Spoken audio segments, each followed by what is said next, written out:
પર દબાણ હટાવતી એએમસીની ટીમ પર હુમલો, 3 આરોપીઓ સામે સેટેલાઇટ પોલીસે ગુનો દાખલ કર્યો। અમદાવાદના એસજી હાઈવે પર ઇસ્કોન બ્રિજ નજીક અમદાવાદ મ્યુનિસિપલ કોર્પોરેશનની દબાણ હટાવ શાખાની કાર્યવાહી દરમિયાન સરકારી કર્મચારીઓ પર હુમલો કરવાની ગંભીર ઘટના બની છે।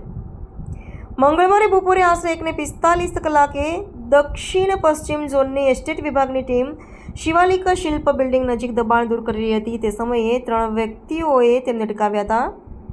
જપ્ત કરેલો સામાન પાછો માંગવા આવેલા આરોપીઓ પ્રેમસિંહ યાદવ, જયસિંહ યાદવ અને ચરણસિંહ યાદવે કામગીરીમાં અવરોધ ઊભો કર્યો હતો।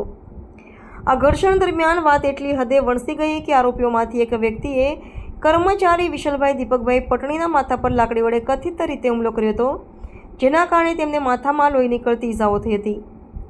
ઈજાગ્રસ્ત કર્મચારીને તાત્કાલિક 108 એમ્બ્યુલન્સ મારફતે સારવાર માટે ખાનગી હોસ્પિટલમાં ખસેડવામાં આવ્યા હતા।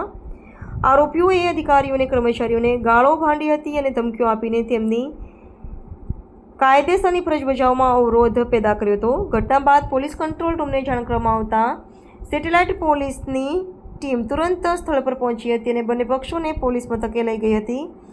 એએમસીના અધિકારી દ્વારા દાખલ કરાયેલી પ્રાથમિક માહિતી અહેવાલના આધારે સેટેલાઇટ પોલીસે ત્રણેય આરોપીઓ વિરુદ્ધ ભારતીય ન્યાય સંહિતા અને ગુજરાત પોલીસ અધિનિયમની સંબંધિત કલમો હેઠળ સરકારી ફરજમાં અવરોધ, હુમલો અને ગુનાહિત ધમકી આપવા બદલ ગુનો નોંધ્યો છે।